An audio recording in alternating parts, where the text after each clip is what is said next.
Para explicar el funcionamiento de nuestro circuito, debemos identificar primero los elementos de él. Tenemos dos fuentes de voltaje, la primera que será de 12 voltios y la segunda de 8. Tenemos en total 5 resistencias. Nuestra primera resistencia, que será de 1800 ohmios. Nuestra segunda resistencia será de 470 ohmios. Nuestra tercera resistencia de 2200 ohmios. Nuestra cuarta resistencia de 3900 ohmios. Nuestra quinta resistencia de 1500 ohmios. Podemos evidenciar el flujo de corriente a través de nuestro circuito, ya que dicho circuito está cerrado.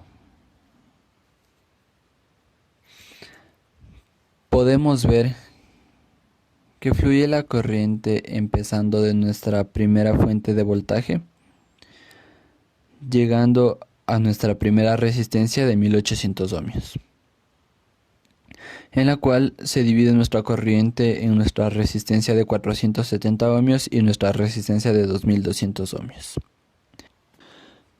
Después de nuestra resistencia de 2200 ohmios, la corriente que fluye a través de esta resistencia se dividirá en dos.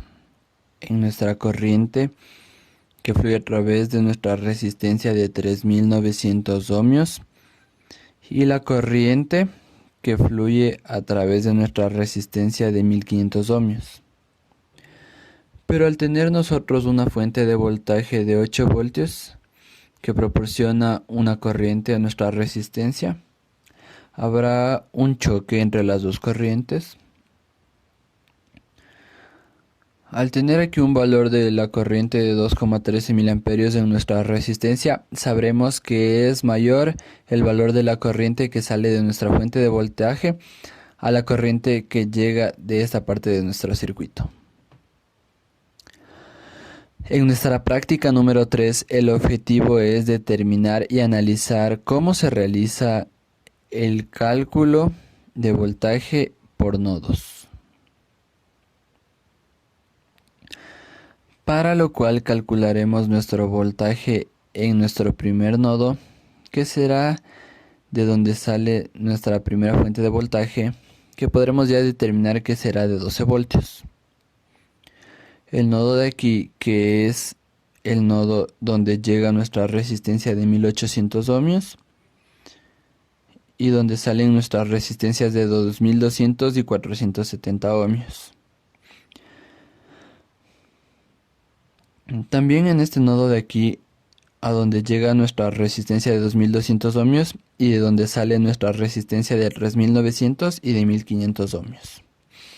Y como último nodo podemos identificar el nodo negativo de nuestras fuentes de voltaje y de nuestras dos resistencias, para lo cual sabremos que el negativo de nuestras fuentes de voltaje será tomado como tierra. Y bien sabemos que tierra tiene un voltaje de 0. Podemos comprobar el cálculo de voltaje conectando un multímetro en paralelo. Conectaremos nuestro multímetro conectando nuestro polo positivo, por ejemplo, al nodo de aquí, que es donde queremos saber el voltaje, y el negativo a tierra. Iniciaremos nuestra simulación y sabremos que el voltaje en dicho nodo será de 4,80 voltios.